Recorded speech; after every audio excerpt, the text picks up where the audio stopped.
दोस्तों, तहे दिल से हृदय तल से आप सभी का स्वागत करता हूं। ध्यानपूर्वक देखिए, यूपीएसआई रीजनिंग सिलेबस 2023-24 में किससे कितने प्रश्न आए हैं। संख्या श्रृंखला नंबर सीरीज से 3 से 5 प्रश्न आते हैं। 3 से 5 प्रश्न, कभी 2 कभी 3, इस तरह से कभी 3, नॉर्मली एक स्टैंडर्ड रखा है 3 से 5। गौर से देखिएगा और बताने का प्रयास करिएगा, ठीक है। संख्या सादृश्यता 1 से 2 प्रश्न। संख्या याद रखिएगा, केवल सादृश्यता नहीं, संख्या के साथ सादृश्यता, ठीक है, जिसे हम समानता भी कहते हैं। उत्तर प्रदेश पुलिस भर्ती एवं प्रोन्नति बोर्ड में सिलेबस में लिखा है। संख्या वर्गीकरण नंबर क्लासिफिकेशन, कभी कभी एक क्वेश्चन आते, कभी कभी हो जाता है कि नंबर क्लासिफिकेशन के क्वेश्चन ना हो, संख्या वर्गीकरण ना हो, लेकिन वर्गीकरण जरूर होगा। लुप्त संख्या मिसिंग नंबर के प्रश्न 1 से 2, अक्षर विश्लेषण लेटर एनालिसिस करेंगे 2 से 3, कूट लेखन कोडिंग डिकोडिंग जिसे कहते हैं 3 से 4, अक्षर श्रृंखला लेटर सीरीज 1 से 0। सभी चैप्टर को जो ये लिखा हुआ है प्रॉपर, इसी क्रम में सभी विषयों को, सभी चैप्टर को आप पढ़ते हैं, टॉपिक वाइज, टाइप वाइज, सब टाइप, सब कुछ जो बातें यहां पे लिखी गई हैं। संख्या तथा अक्षर श्रृंखला, अक्षर सादृश्यता, जितने टॉपिक आपको दिख रहे हैं, इसके नंबर ऑफ क्वेश्चंस यहां पे लिखे गए हैं। ये नंबर ऑफ क्वेश्चंस यहां पे आपको प्रदर्शित किया गया है कि आपको किसी प्रकार की दिक्कत ना हो। जिस क्रम में लिखा गया उसी क्रम में आप पढ़ाई करते हैं, जिससे कि पकड़ मजबूत हो जाए। अक्षर वर्गीकरण, सतत पैटर्न श्रृंखला, कंटिन्यूअस पैटर्न सीरीज, आप जानते हैं इस प्रकार के प्रश्न जो होते हैं कंटिन्यूअस पैटर्न सीरीज के, आपने देखा होगा C-D, इस प्रकार के प्रश्न होते हैं कॉन्टिन्यूअस पैटर्न सीरीज के। कोई दिक्कत? उसके बाद है अक्षर परीक्षण, अल्फाबेट टेस्ट, ठीक है। फिर है पासा, आप जानते हैं, न्याय निगमन, घड़ी, क्रम परीक्षण, इस तरह के टॉपिक है। उसके बाद है 18 नंबर टॉपिक है सन्निहित आकृति, एम्बेडेड फिगर, जानते होंगे आप, नॉन वर्बल का आकृति पैटर्न को पूर्ण करना, आकृति फिगर मैट्रिक्स, क्या है फिगर मैट्रिक्स। उसके बाद कागज मोड़ना, कागज नियम का पता लगाना, ठीक है, पेपर फोल्डिंग, पेपर कटिंग, समान आकृतियों का समूहीकरण, बिंदु की स्थिति का पता लगाना, डॉट सिचुएशन जिसे कहते हैं, इस प्रकार से दिया जाएगा। यूपीएसआई में पूछा गया है डॉट सिचुएशन जिसे कहते हैं, यहाँ पे डॉट दिया जाएगा, यहाँ पे डॉट दिया जाएगा। ये डॉट कहाँ है? ये डॉट वृत्त और वर्ग दोनों के अंदर है। ये डॉट कहाँ है? ये डॉट केवल और केवल त्रिभुज में है। ये डॉट कहाँ है? वृत्त। ये डॉट कहाँ है? वर्ग और त्रिभुज के अंदर है। इसे डॉट सिचुएशन का नाम से जाना जाता है। वर्गों तथा त्रिभुजों का निर्माण, construction of square and triangles पूछा जाएगा। आकृति निर्माण विश्लेषण, आकृति को घुमाना, रोटेट करती, नॉन वर्बल के हैं टॉपिक, ये सारे टॉपिक नॉन वर्बल के। आकृति का विचलन, विविध प्रकार के प्रश्न जो बनते, कैलेंडर, कैलेंडर के प्रश्न, कैलेंडर के प्रश्न कभी कभी देखे गए कि कभी कभी कैलेंडर के प्रश्न किसी शिफ्ट में बाय द वे नहीं आया, इसलिए यहाँ पे 0 से 1 क्वेश्चन लिखा गया, मतलब हर चीज का विश्लेषण करके। दिशा दूरी 2 से 3 प्रश्न देखने को मिलता है। कभी कभी आपको हो सकता है किसी शिफ्ट में 2 दिखे, किसी शिफ्ट में 3 दिखे, है ना, किसी में आपको 1 भी दिखे, किसी अलग 2017-2021, लेकिन दिशा निर्देशन के प्रश्न जनरली आते ही आते हैं, इस बात का ध्यान रखिएगा।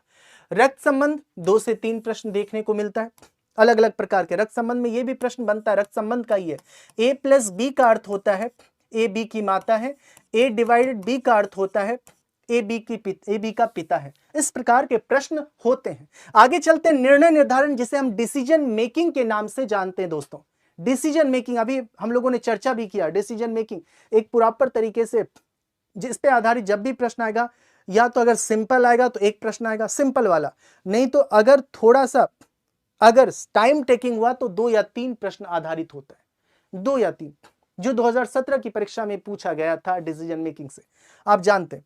स्थिति प्रतिक्रिया परीक्षण, सिचुएशन रिएक्शन टेस्ट, एक स्थिति दी जाएंगी, उसमें क्या आपकी प्रतिक्रिया होनी चाहिए। जैसे एक महिला सड़क पे चलते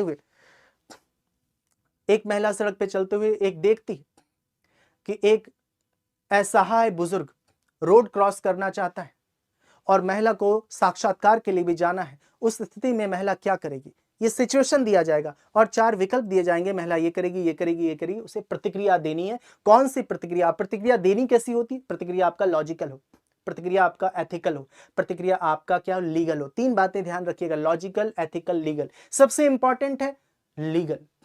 पहली बात लीगल, हमें हमेशा ध्यान रखना पड़ता है जो भी काम करें वो लीगल हो। उसके बाद एथिकल, फिर दोनों को मिलाकर लीगल और एथिकल अगर दोनों बैलेंस्ड है, संतुलित है, तो बात आती है लॉजिकल।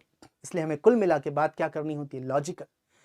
डिसीजन क्या लेना होता है, लॉजिकल, निर्णय भी लॉजिकल। इसलिए आप जब भी तैयारी करें तो लॉजिकली तैयारी करें। ये नहीं कि बस तैयारी करना शुरू कर दें, सब कुछ संतुलित करके तैयारी करें। हाँ, रिवीजन करना है, पढ़ना, ये नहीं कि पढ़ रहे हैं, रिवीजन भी करना है, जो लॉजिकल पार्ट है। खैर, बिंदु पे आते हैं, कागज, कथन तथा पूर्वानुमान, स्टेटमेंट, एजम्पशन टेस्ट, ठीक है, इसके भी प्रश्न आते हैं। कथन और तर्क, इसके भी प्रश्न पूछे जाते हैं आपके समक्ष। फिर आता है कथन तथा कार्यवाही, ये सारे प्रश्न क्या है, लॉजिकल रीजनिंग के चैप्टर के प्रश्न आते हैं। उसके बाद कारण परिणाम, कथन निष्कर्ष, ये सारे चैप्टर किसके, लॉजिकल रीजनिंग के।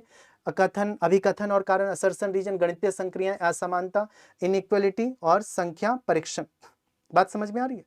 तो ये सारे टॉपिक आते हैं। उसके बाद आगे चलूं मैं, बैठक व्यवस्थीकरण, जिसे सिटिंग अरेंजमेंट कहा जाता है, तार्किक वेन आरेख, लॉजिकल वेन डायग्राम, पहली परीक्षण, कागज काटना, पेपर कटिंग, आयु संबंधी प्रश्न और अंकगणितीय अर्थमेटिकल रीजनिंग के भी प्रश्न आते हैं। जैसे मान लीजिए अर्थमेटिक, मतलब नॉर्मली जो प्रश्न आते हैं उसमें वो वाले नहीं होते कि बत्तख के इतने सिर हैं, बाघ के इतने, बकरी के इतने, तो कुल पैरों की संख्या कितनी होगी, कुल सिरों की संख्या कितनी होगी, है ना, उसे अर्थमेटिकल रीजनिंग के अंतर्गत रखते हैं।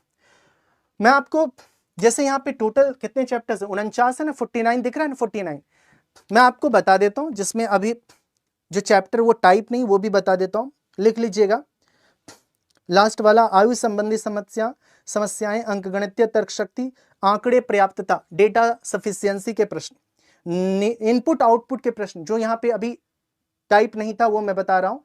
इनपुट आउटपुट के भी प्रश्न पूछे जाते हैं, 0 से लेकर 3, कभी कभी इनपुट आउटपुट नहीं आया तो, लेकिन आएगा तो 3 या 2 या 3 प्रश्न आते हैं। डेटा सफिशियंसी के प्रश्न आते हैं 0 से लेकर, मतलब 1 से लेकर 2 या 3। आयु संबंधी प्रश्न 1 से 2 आते हैं, पूछे जाते हैं आयु संबंधी प्रश्न। अंकगणितीय तर्क शक्ति के लगभग 2 प्रश्न से 3 भी जाता है। शब्दों का तार्किक क्रम, जिसमें सीक्वेंस ऑफ वर्ड्स होता है, जैसे शरीर के अंगों का नाम दे दिया, बोलेगा ऊपर से नीचे या नीचे से ऊपर, वो से बोलते हैं शब्दों का तार्किक क्रम, ठीक है।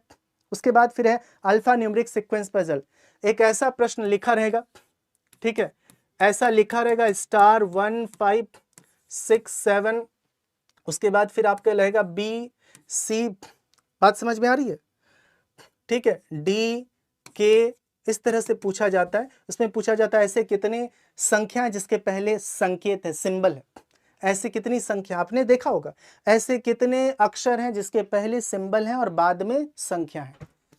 इस तरह के प्रश्न पूछे जाते हैं, जिसे अल्फा न्यूमेरिक सीक्वेंस पजल कहते हैं। उसके बाद है इसके प्रश्न जो पूछे जाते हैं 1 से 2, ठीक है, कभी कभी शून्य भी नहीं भी पूछा जाता है। उसके बाद है, आगे हम चलते हैं तो टाइम सीक्वेंस टेस्ट, जो हमने देखा था, उसके भी प्रश्न टाइम सीक्वेंस टेस्ट के 0 से 1, कभी नहीं पूछे जाते, कभी 1 पूछे जाते। कथन की सत्यता की जांच, उसके प्रश्न नहीं पूछे जाते हैं, पूछे जाएंगे तो 1 पूछे जाएंगे। अनुच्छेद से निष्कर्ष निकालना, पैसेज पे आधारित कंक्लूजन, उसके प्रश्न नहीं पूछे जाते हैं, पूछे जाएंगे तो 2 या 3, ठीक है। विषय का पता लगाना, थीम डिटेक्शन, उसके प्रश्न नहीं पूछे जाते हैं, पूछे जाएंगे तो 1। इसलिए मैं क्या लास्ट में क्यों बोल रहा हूँ, क्योंकि लास्ट में इन सब चैप्टर को भी पढ़ना है जिसके प्रश्न नहीं पूछे जाते हैं लेकिन पूछे जाएंगे तो 1 या 2, ये लास्ट में आखिर में जाके पढ़ना है। बात क्लियर है? तो ये सब जो सारे चैप्टर का मैंने बोला, कुछ चैप्टर हैं घन और घनाभ के प्रश्न कभी कभी नहीं पूछे जाएंगे तो पूछे जाएंगे 2, लेकिन पढ़ना है। बाइनरी कोडिंग के प्रश्न नहीं पूछे जाते, लेकिन बाय द वे उसे पढ़ लेना है सिलेबस के अंतर्गत। आकृति वर्गीकरण 1 प्रश्न, ठीक है। आकृतियों की गणना 1 से 2 प्रश्न, जैसे ट्रायंगल काउंट करते हैं, वर्ग आयत काउंट करते हैं, है ना, वृत्त को काउंट करते हैं, वृत्त कितना होगा, स्ट्रेट लाइंस काउंट करते हैं। दर्पण और जल प्रतिबिंब के 0 से 1 प्रश्न कभी पूछे जाते हैं, तो किसी शिफ्ट में तो 1 पूछे जाएंगे। आकृतियों की गणना तो हो गया, जल प्रतिबिंब, दर्पण प्रतिबिंब की 1 प्रश्न। ये है पूरा का पूरा आपका 65 टॉपिक, 65 टॉपिक। इसलिए मैंने आपसे ये चर्चा किया, साझा किया। बाकी इसके मुताबिक जो मैंने यहाँ पे लिखा है, इसके मुताबिक आप यहाँ से शुरू से पढ़ते हैं, यहाँ से आप सिलेबस पढ़ते हैं स्टार्टिंग से, ये यहाँ से आप पढ़ने का प्रयास करते हैं, ये पढ़ेंगे यहाँ से आप।